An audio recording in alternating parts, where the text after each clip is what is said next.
ते 1000 कोटी रुपये आदरणीय शिंदे साहेबांनी सांगितले की जे प्रोसेस मध्ये आहे.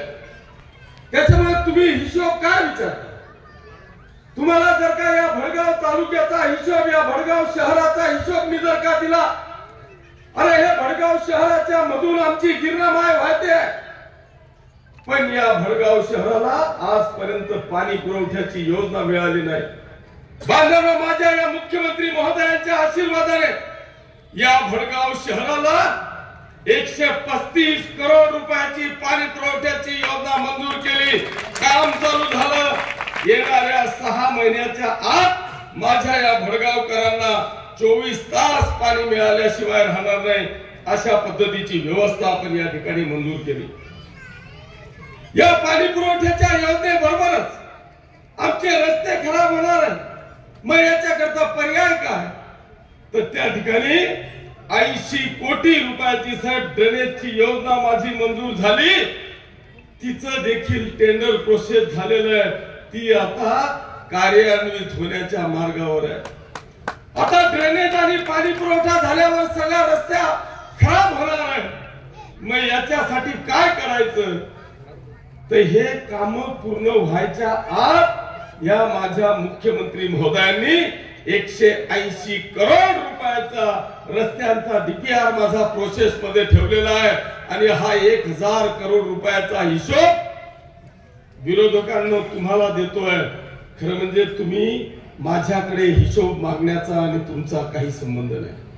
साहेब, आज अशी परिस्थिती आहे, जो येतो तो मलाच दगड मारतोय. कारण 12 अपक्ष, जो येतो तो मला दगड मारतोय, माझ्यावरच हल्ला करतोय. पण मी समजून घेतलं की ज्या झाडाला फळ आहे त्या झाडाला कोणी दगड मारतो. आणि म्हणून मी त्यांच्या दगडांचा विचार न करता मी बांधवांनो या ठिकाणी म्हटलं की यांच्यावर मला कोणावरही बोलायची आवश्यकता नाही. कारण फळांच्या झाडावर समोरचा दगड मारू शकतो.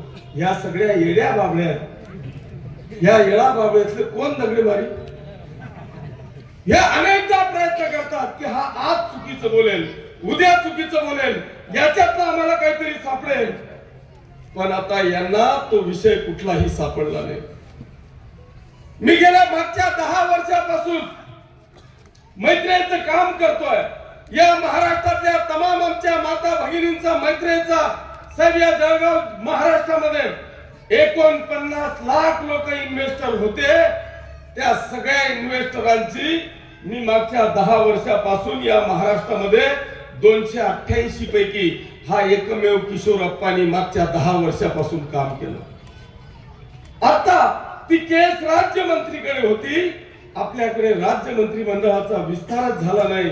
कॅबिनेट मंत्री होते आणि त्याच्यामध्ये साहेब त्या 49 लाख लोकांची महाराष्ट्रामध्ये ही फसवणूक झाली.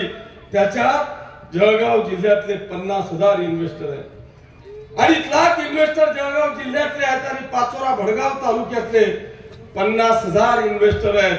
या मैत्री करता या तुमच्या आमदारांनी अंतिम टप्प्यामध्ये तो विषय आणला.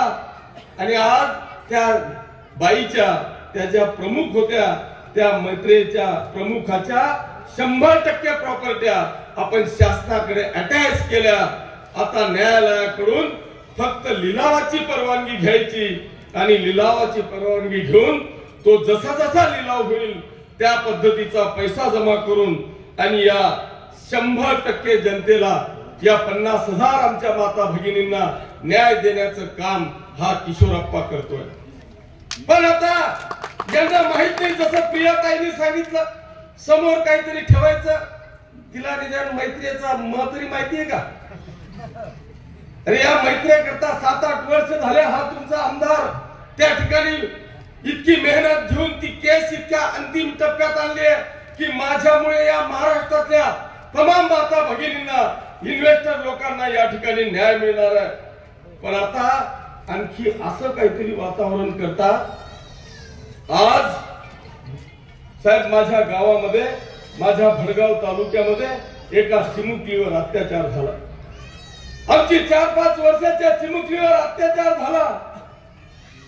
अधिवेशन चालू असताना मी माननीय मुख्यमंत्री महोदयांना अधिवेशनातून डायरेक्ट या आमच्या तमाम माता भगिनींना दिलासा देण्यासाठी त्यांना फोनवरून बोलणं करून दिलं. त्यांचं फोनवरून बोलणं नुसतं केलं नाही तर त्या परिवाराला तात्काळ 5 लाख रुपयाची मदत आपल्या माननीय मुख्यमंत्री महोदयांनी त्या ठिकाणी दिली. याच्यातही राजकारण करतात आणि ती केस आपण फास्ट ट्रॅकवर आणली. आता परवाच्या दिवशी उज्ज्वल निकम साहेबांची नियुक्ती आपण त्या ठिकाणी केली. त्यांनी स्वतः गोंडगावला येऊन व्हिजिट दिली. फास्ट ट्रॅकवर येणाऱ्या काळामध्ये त्याला फासापर्यंत लटकवण्याचा निर्धार बांधवांनो आम्ही सगळ्यांनी केलेला आहे. त्याला कुठेही माफ केलं जाणार नाही. पण आज मी माननीय श्रीकांत दादांना या निमित्तानं विनंती करेल की दादा, या पाचोरा आणि भडगाव शहरामध्ये आपल्या विधानसभेचा एक ठराव झालेला आहे.